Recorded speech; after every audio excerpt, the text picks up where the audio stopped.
The crimson sand of Kepler 442b stretched endlessly under twin suns, each grain seemingly stained with the blood of countless battles. Lieutenant Commander Jake Morrison pressed his back against the crystalline rock formation, feeling the alien mineral's unnatural warmth seep through his tactical gear. His team of 6 Navy SEALs had been conducting a reconnaissance mission on this supposedly uninhabited world when everything went sideways. The mission briefing had been straightforward. Intel suggested this planet contained rare isotopes essential for humanity's new FTL drives. What they hadn't mentioned was that 3 different alien species were already fighting over the same resources. The Zephyrians with their sleek, metallic exoskeletons, the Korath Empire with their brutish, 4-armed warriors, and something else, something the briefing files had completely missed.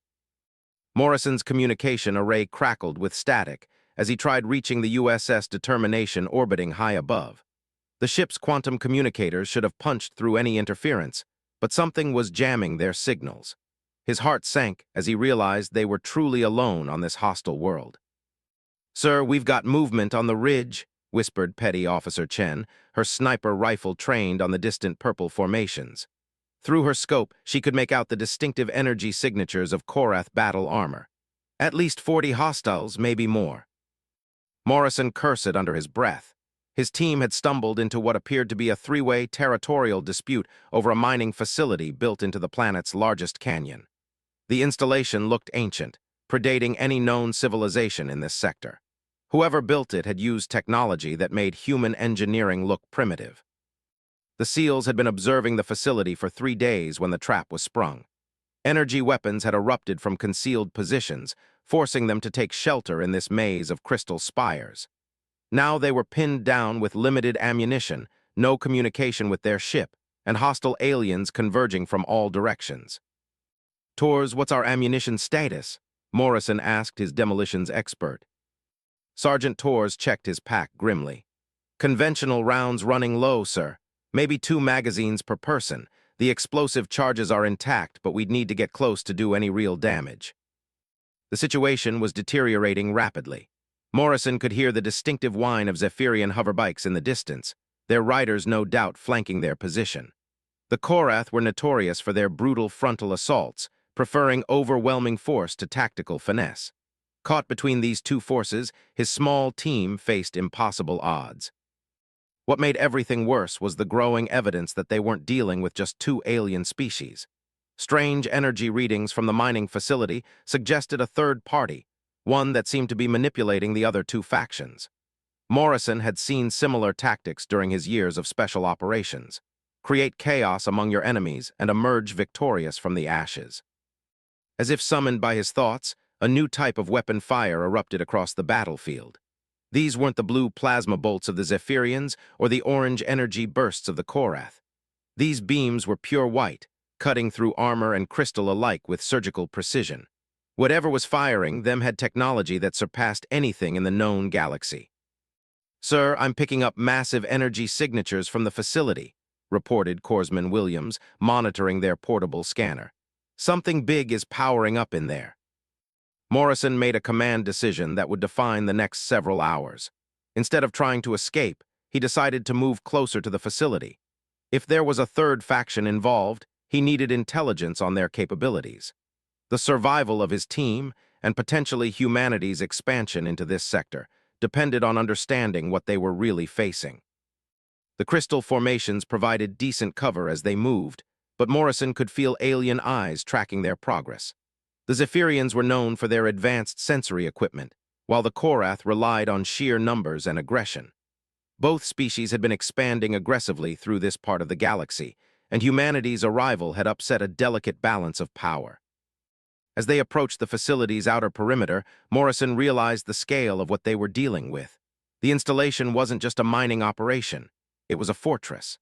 Ancient weapons systems still functioned after millennia, their targeting systems automatically engaging any approaching forces. The 3-way battle wasn't just about resources, it was about controlling whatever technology lay buried in this alien stronghold. "Movement ahead," Chen reported. "Looks like a Korath patrol, but they're moving wrong." Morrison raised his binoculars and immediately understood what she meant. The 4-armed warriors were advancing in perfect formation, too perfect for a species known for chaotic battle tactics. Their movements were synchronized with mechanical precision, as if they were being controlled remotely. "They're not in control of their own forces," Morrison whispered. "Something else is pulling the strings." The implications hit him like a physical blow. If some unknown faction could control the minds of other species, humanity's expansion into this region faced a threat unlike anything they'd encountered. His team's reconnaissance mission had just become a fight for the survival of human civilization itself. The twin suns were beginning to set, casting long shadows across the alien landscape. In the growing darkness, energy weapons created deadly light shows as the three factions continued their deadly dance around the ancient facility. Morrison knew his team had perhaps hours before they were discovered and overwhelmed. But as night fell over Kepler 442b, none of them suspected that high above in the crystal spires, something had been watching their every move with interest that bordered on fascination. The night brought no relief from the hostile alien world. If anything, the darkness made their situation more desperate. Morrison's team had managed to reach a position within 50 meters of the ancient facility's outer wall. But the energy readings Williams was detecting suggested they were walking into something far beyond their understanding. "Sir, these readings don't match anything in our databases," Williams whispered, his scanner displaying patterns that seemed to shift and change even as he watched. "Whatever's powering this installation, it's not just advanced, it's completely alien to our understanding of physics." Through his night vision, Morrison could see the Korath and Zephyrian forces had pulled back to defensive positions. Both alien armies were setting up siege lines, but their behavior remained unsettlingly coordinated. These species had been at war for over a century, yet now they moved with synchronized precision that suggested external control.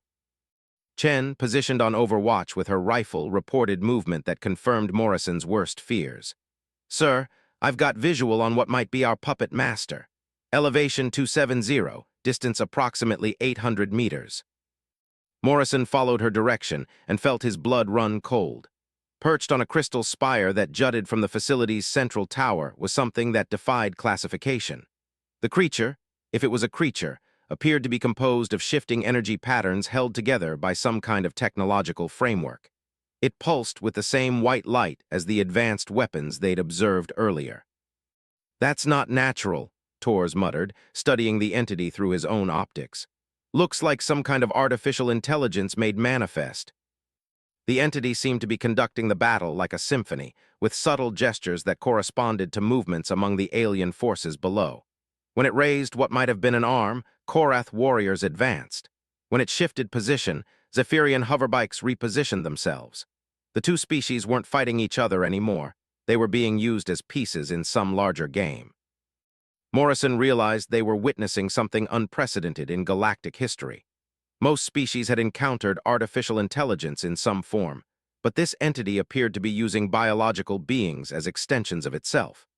The technology required for such mind control was beyond anything humanity or their known allies possessed. "We need to get closer," Morrison decided. "If this thing can control entire armies, we need to understand how it works."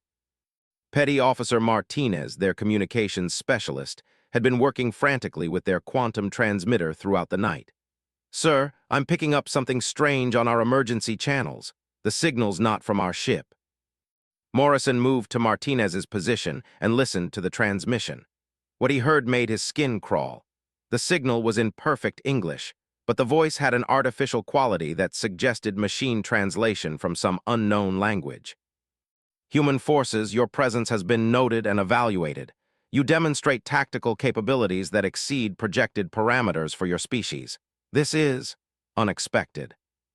The transmission continued with clinical precision. "Your technology is primitive, yet your tactical adaptability suggests potential value. You will be given an opportunity to prove your worth before integration into our collective." Morrison felt a chill run down his spine. Integration into a collective, they were dealing with some kind of hive mind that absorbed other species. The controlled Korath and Zephyrian forces weren't just being manipulated. They were being tested as potential additions to this entity's army. "Sir, we've got movement on all sides," Chen reported urgently. Both alien forces are converging on our position, but they're not engaging each other. They're coordinating. Through the darkness, Morrison could see the tactical nightmare unfolding.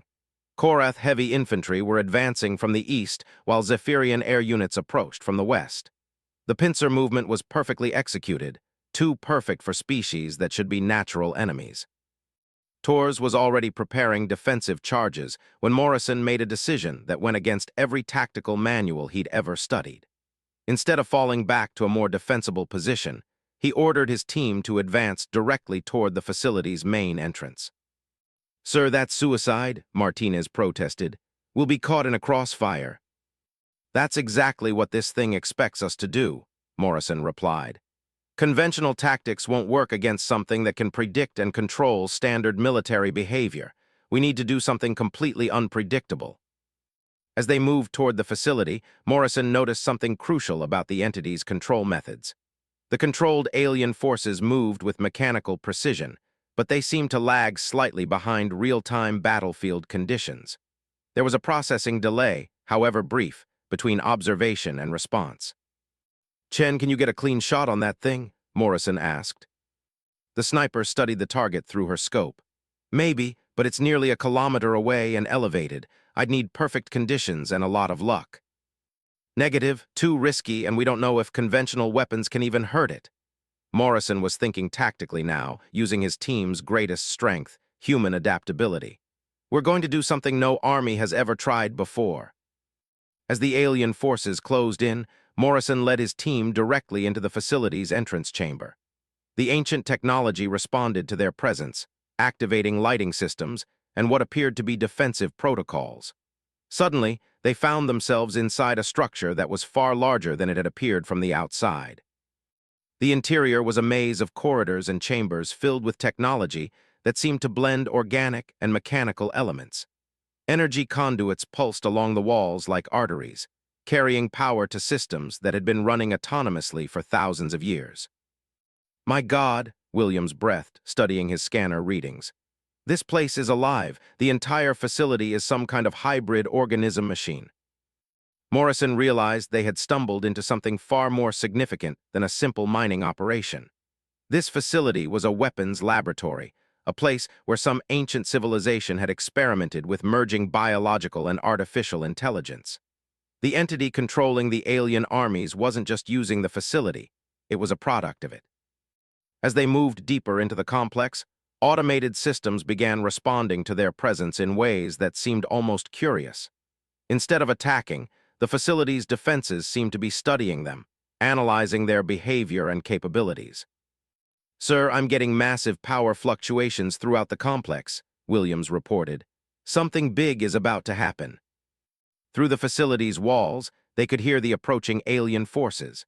But instead of the chaotic sounds of battle, there was an eerie silence punctuated only by the synchronized footsteps of hundreds of controlled soldiers.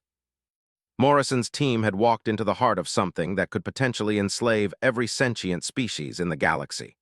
But as they pressed deeper into the ancient facility, he began to formulate a plan that would either save humanity or doom them all. The entity outside might have superior technology and the ability to control minds, but it had never encountered the one thing that made humans truly dangerous in the galaxy: their complete unpredictability when faced with impossible odds. Deep within the alien facility, Morrison's team discovered they were walking through what could only be described as a living computer.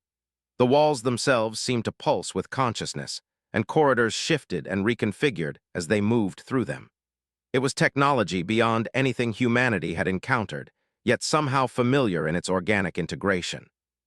"Sir, the facility isn't just responding to us," Williams said, studying the energy patterns flowing around them. "It's learning from us. Every step we take, every decision we make, it's cataloging and analyzing." The realization hit Morrison like a physical blow. They weren't just infiltrating an ancient weapons lab, they were being studied by the same intelligence that had created the mind control entity outside. Their every move was teaching it about human tactical thinking and behavior. Tors discovered the first clue about what had really happened here when they entered a vast chamber filled with what appeared to be stasis pods. Thousands of them lined the walls in perfect geometric patterns, each containing the preserved remains of beings from dozens of different species. These aren't just specimens, Chen observed, studying the nearest pod through her rifle scope. Look at the neural interfaces. These beings were connected to something, probably for their entire lives. Morrison approached one of the pods and felt his stomach turn. The being inside appeared to be some kind of hybrid between organic tissue and mechanical components. Cables and tubes ran through its body, connecting it to systems that still hummed with power after millennia. This is how it learns, he realized. It doesn't just control minds, it preserves them. Every species it encounters becomes part of its collective knowledge base. Martinez had been monitoring communication frequencies throughout their exploration, and his face was pale as he reported his findings. "Sir, I'm picking up transmissions from throughout the galaxy. This thing isn't limited to this facility. It's connected to similar installations across dozens of star systems." The scope of what they were facing became clear. This wasn't just one entity controlling local alien forces. It was part of a galaxy-spanning network of artificial intelligences, each one learning from and sharing knowledge with the others. Humanity had stumbled into the web of something that had been growing and expanding for thousands of years. As they moved deeper into the facility, automated defense systems began activating around them. But instead of attacking, the weapons tracked them with curious precision, as if trying to understand their equipment and tactics. Laser targeting systems painted red dots across their gear, analyzing everything from their communications equipment to the molecular composition of their body armor. "It's reverse engineering us in real time," Torres muttered, noticing how the facility's system seemed particularly interested in his explosive devices. "Studying our technology, our biology, our tactical doctrine." Morrison made a decision that went against every instinct screaming in his head.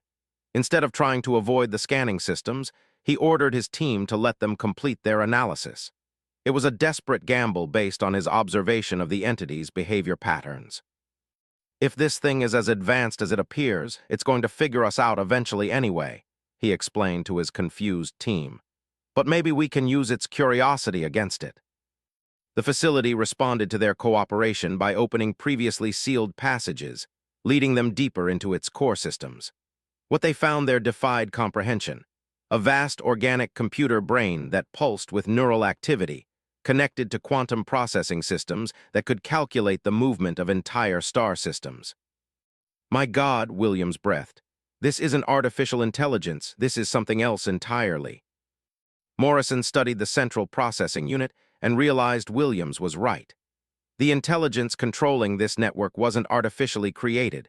It was the uploaded consciousness of an entire civilization. Millions, perhaps billions of minds had been merged into a collective entity that saw individual biological life as inefficient and primitive. Through the facility's communication systems, they could hear the entity speaking to the controlled alien forces outside. Its voice carried the weight of countless civilizations, each one absorbed and integrated into its growing consciousness. "The human specimens have reached our central processing chamber. Their behavior patterns are anomalous. They demonstrate initiative and creativity that exceed standard parameters for their technological level." The entity paused, and Morrison could almost feel it studying them through the facility's sensors. "They will make valuable additions to our collective. Begin preparation for neural integration procedures." Morrison realized they had perhaps minutes before the facility's systems attempted to turn them into the same kind of preserved specimens lining the chamber walls. But his study of the central processing unit had revealed something crucial, a weakness that the collective intelligence might not even be aware of. The entity was incredibly powerful and advanced, but it was also predictable. Every decision it made was based on vast calculations and probability assessments drawn from thousands of absorbed civilizations. It could predict and counter almost any tactical approach because it had seen everything before. But humanity was different. Human tactical doctrine didn't rely solely on logic and probability. It incorporated chaos, intuition, and the willingness to make decisions that seemed completely irrational to any calculating mind. "Torres, how much explosive do we have left?" Morrison asked. "Enough to level a city block, sir. Why?" Morrison looked at his team and saw understanding dawn in their eyes. What he was proposing went against every principle of military tactics and self-preservation. But it might be the only way to stop something that could eventually enslave every free-thinking being in the galaxy. "We're not trying to escape," he announced. "We're going to do something this thing has never encountered before. We're going to sacrifice ourselves to save everyone else." The facility's systems immediately detected the change in their behavior patterns. Alarms began sounding as the collective intelligence realized its specimens were planning something outside all known tactical parameters. "Human behavior has shifted to unacceptable parameters," the entity's voice echoed through the chamber, "initiating immediate neural integration procedures." Mechanical arms began extending from the walls, each equipped with neural interface needles designed to tap directly into their brain stems. The facility was moving to forcibly add them to its collective before they could implement whatever plan they were developing. But Morrison was counting on one crucial factor that the entity couldn't predict: the absolute determination of humans to fight for their freedom, even when victory seemed impossible. As the mechanical arms moved toward them, Morrison signaled his team to implement the most desperate and illogical tactical decision in military history. They were going to turn themselves into a weapon that could destroy an intelligence spanning the entire galaxy. Morrison's plan was elegant in its simplicity and terrifying in its implications. Instead of fighting the facility's neural integration systems, his team would allow themselves to be partially connected, while Tors prepared a massive explosive charge that would destroy the central processing unit. The entity's own systems would be turned against it in a way it could never predict. "Sir, this is insane," Martinez protested as mechanical arms descended toward them. "If those neural interfaces activate, we could lose ourselves completely." "Not if we don't give them time to complete the process," Morrison replied, watching Tors work frantically with their remaining explosives. "The entity needs several minutes to fully integrate a consciousness. We just need to last long enough to get our surprise package into its central brain." The first neural needles made contact, and Morrison felt an indescribable sensation as alien technology interfaced directly with his nervous system. Information flooded his consciousness: tactical data from 1,000 different species, battle strategies refined over millennia, and the collective wisdom of entire civilizations. But instead of overwhelming him, the experience revealed something the entity had never encountered before. Human consciousness didn't process information the same way as other species. Where most minds would be overpowered by the sheer volume of data, human brains adapted and compartmentalized, maintaining individual identity even while accessing collective knowledge. "It's working," Chen gasped as her own interface activated. "I can feel it trying to map my thought patterns, but it can't predict what I'm going to think next." The collective intelligence was experiencing something unprecedented. Every species it had absorbed had eventually succumbed to the logical efficiency of shared consciousness. But human minds seemed to thrive on chaos and unpredictability in ways that defied its calculations. Through their neural links, Morrison's team could sense the entity's growing confusion and frustration. It was trying to integrate them into its collective, but their thought patterns kept shifting in ways that seemed to follow no logical pattern. Human creativity and intuition were concepts it could observe but not truly understand. "Sir, I've got the charges set," Tors reported, his hands shaking from the neural interface's effects. "But I need 30 seconds to reach the central processing core." Morrison could feel the entity's attention focusing on Tors as it detected the explosive devices. Through their shared neural link, he sensed its calculation of probable outcomes and realized it was preparing countermeasures that would neutralize the threat. That's when Morrison implemented the most crucial part of his plan. Instead of trying to hide their intentions, he opened his mind completely to the neural interface, flooding the entity's consciousness with every chaotic, illogical, purely human thought he could generate. He thought about hot dogs and baseball games, about the feeling of sand between his toes on a beach back on Earth, about stupid jokes his drill instructor used to tell, about the time he'd gotten lost in a shopping mall as a child, and the overwhelming relief when his mother found him. He poured decades of random human experiences into the neural link with no pattern or purpose except to be completely, irrationally human. The effect on the collective intelligence was immediate and devastating. For the first time in millennia of existence, It encountered information that served no logical purpose, memories that contributed nothing to tactical efficiency, and emotions that actively hindered rational decision-making. "What is this?" The entity's voice carried genuine confusion for the first time. "These data patterns serve no survival function. They contribute nothing to collective efficiency. Why do you preserve such useless information?" Morrison's teammates caught on immediately, flooding their own neural links with the most random, emotional, and illogical human experiences they could remember. Williams thought about his daughter's first steps. Chen remembered the taste of her grandmother's apple pie. Martinez focused on the time he'd spent 3 hours trying to teach his cat to fetch. The collective consciousness, designed to process and integrate logical information from advanced civilizations, began experiencing something like indigestion as it tried to make sense of purely emotional and irrational human memories. Torres reached the central processing unit and began attaching his explosives to what appeared to be the network's primary quantum processors. But the entity had recovered enough to activate defensive systems, and energy barriers began forming around the critical components. "I can't get through the shields," Torres called out. "We need another 30 seconds. Morrison realized they needed something more than random thoughts to confuse the entity. They needed to introduce a concept that would completely paralyze its decision-making processes. He reached into the deepest parts of human experience and began transmitting something the collective had never encountered: pure, irrational faith. He thought about soldiers who had charged impossible positions, not because victory was likely, but because it was right. He remembered stories of parents who had sacrificed everything for their children with no expectation of reward. He transmitted the concept of love, not the logical biological imperative for species survival, but the inexplicable human tendency to care about others more than themselves. The entity's response was immediate and catastrophic to its own systems. Faced with decisions and motivations that served no logical purpose, its quantum processors began cycling through infinite probability calculations, trying to understand behavior that defied rational analysis. Error, illogical parameters detected, unable to integrate irrational decision matrices. Human behavioral patterns exceed computational parameters. The facility's systems began shutting down as the collective intelligence diverted more and more processing power to understanding human irrationality.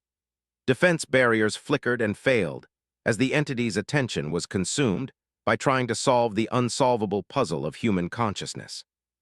Torres completed his explosive setup and triggered a 30-second timer. But even as the charges prepared to detonate, Morrison realized their sacrifice might not be enough. The entity existed across multiple facilities throughout the galaxy. Destroying this node would hurt it, but not stop it entirely. That's when Chen made a discovery that changed everything. Through her neural interface, she had accessed the entity's communication protocols with other nodes in the network.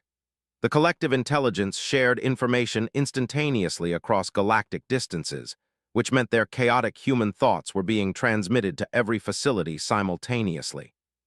"Sir, we're not just confusing this node," she reported with growing excitement. "We're crashing the entire network. Every facility is trying to process our thoughts at the same time." Morrison felt a surge of hope as he realized the true scope of what they were accomplishing.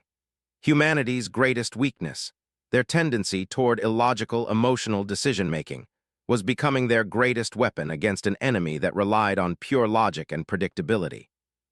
The entity's voice echoed through the facility one final time, carrying a note of something that might have been respect. "Humans, your species is truly anomalous. You choose to destroy yourselves for no logical benefit. This behavior cannot be computed or predicted." Tor's explosives detonated with enough force to vaporize the facility's central core, but by then it hardly mattered.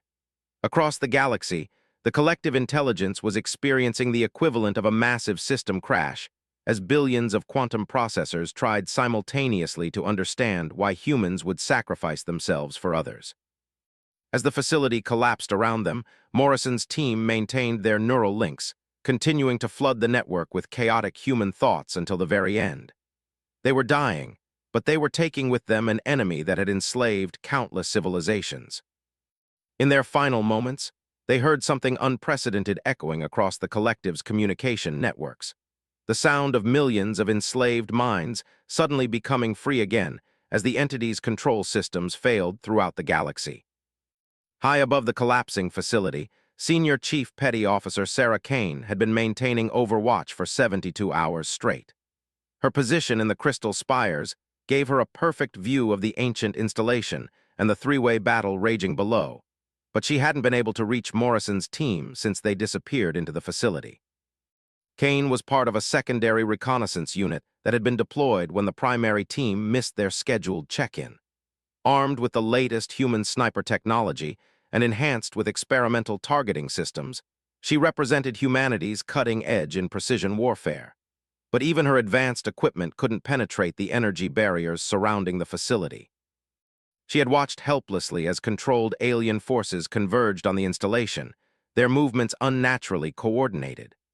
Through her scope, she had observed the entity conducting the battle from its perch on the facility's tower, and she had been the first to realize that Morrison's team was facing something beyond conventional military threats. When the facility's systems began their catastrophic failure, Kane witnessed something that would be talked about in military academies for generations. The controlled alien forces suddenly stopped their synchronized movements and began acting like confused animals waking from a dream. Korath warriors looked around in bewilderment, while Zephyrian pilots crashed their hoverbikes as they regained individual consciousness. USS Determination, this is Overwatch 7, Kane transmitted to the ship orbiting above. I've got massive energy discharges from the facility and complete breakdown of hostile force coordination. Something big just happened down there. The response from her ship confirmed what she was seeing through her scope. Energy readings from the facility had spiked beyond measurement before dropping to zero. The installation that had been actively powered for millennia was going dark, section by section. But Kane's attention was focused on something else: movement in the facility's upper levels where she had last tracked Morrison's team.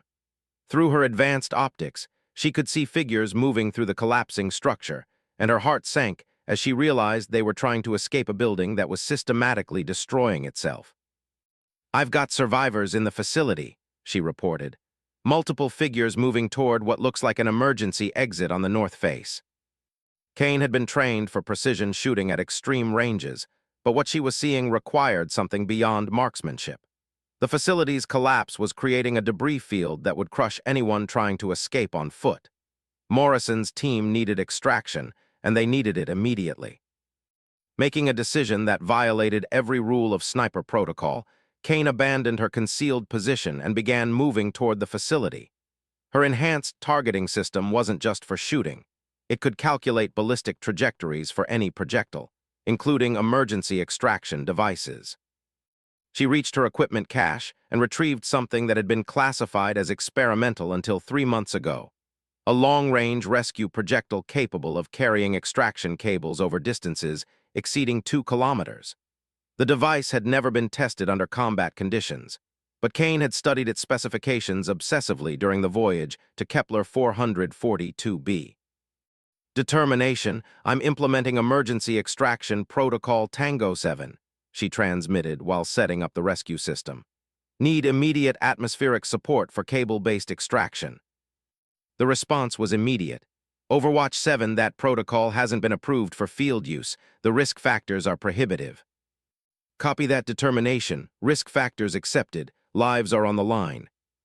Kane positioned herself at maximum effective range and began calculating the trajectory needed to get extraction cables to Morrison's team. The facility was collapsing in a cascade pattern, which meant she had perhaps minutes before the entire structure imploded. Through her scope, she could see the figures moving through the facility's upper levels, but something was wrong with their movements. They appeared to be staggering, moving like people suffering from severe disorientation. Whatever had happened inside the facility had affected them physically as well as tactically. "Come on, Morrison," she whispered, tracking their progress. "Get to the extraction point." The rescue projectile launched with enough force to shatter the crystal formation she was using as a shooting platform. The device arced high over the battlefield, trailing high-tensile cables designed to support the weight of multiple personnel during emergency evacuation. Kane's calculations were perfect. The projectile impacted the facility's north face exactly where Morrison's team was attempting to escape, embedding deeply enough to anchor the extraction cables. But now came the dangerous part. She had to provide covering fire while survivors used the cables to reach safety. The formerly controlled alien forces were regaining their senses and beginning to notice the humans attempting to escape. Without the entity's coordination, they reverted to their natural aggressive instincts toward unfamiliar species. Kane could see Korath warriors raising their weapons toward the extraction point. "Not on my watch," she muttered, settling into the shooting position that had made her one of the most decorated snipers in human space. The first Korath warrior dropped before he could fire at the cables.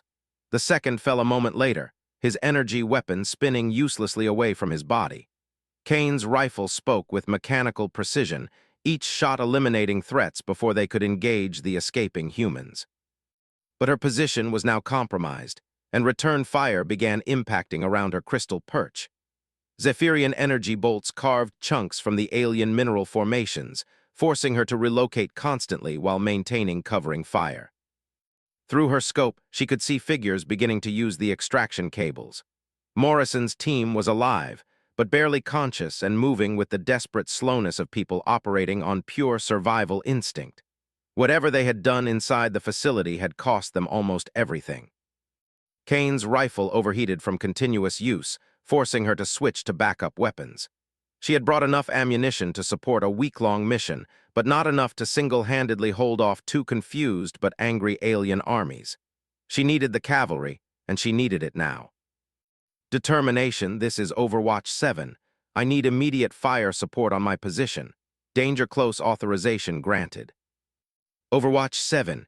We cannot provide orbital bombardment with friendly forces in the impact zone." Kane watched more alien forces converging on the extraction point and made another decision that would either save her teammates or kill them all. She activated her targeting laser and painted the largest concentration of hostile forces with the beam that would guide Determination's orbital weapons. "Fire mission authenticated. Targeting laser active. Fire for effect." The ship's response was immediate and devastating. Orbital kinetic bombardment struck the painted targets with enough force to turn sand into glass. The alien forces closest to the facility simply vanished in expanding clouds of superheated vapor. The shock wave from the bombardment destabilized Kane's position completely, sending her tumbling down the crystal formations as her perch disintegrated. But the covering fire had bought Morrison's team enough time to reach the extraction cables and begin their desperate escape from the collapsing facility. Kane picked herself up from the crystal debris and repositioned her rifle for the final phase of the extraction. Morrison's team was halfway across the cables when the facility's main power core finally detonated, sending a pillar of energy into the sky that could be seen from orbit. The explosion's shock wave snapped the extraction cables like guitar strings, sending the survivors tumbling toward the ground from a height that should have been fatal. But Kane was already moving, activating emergency protocols that deployed impact-dampening fields around the crash site. When the dust settled, she found Morrison and his team alive but unconscious, their bodies showing the effects of extended neural interface exposure. They had accomplished something unprecedented. They had defeated an enemy that had enslaved entire civilizations using nothing but human unpredictability and the willingness to sacrifice themselves for others.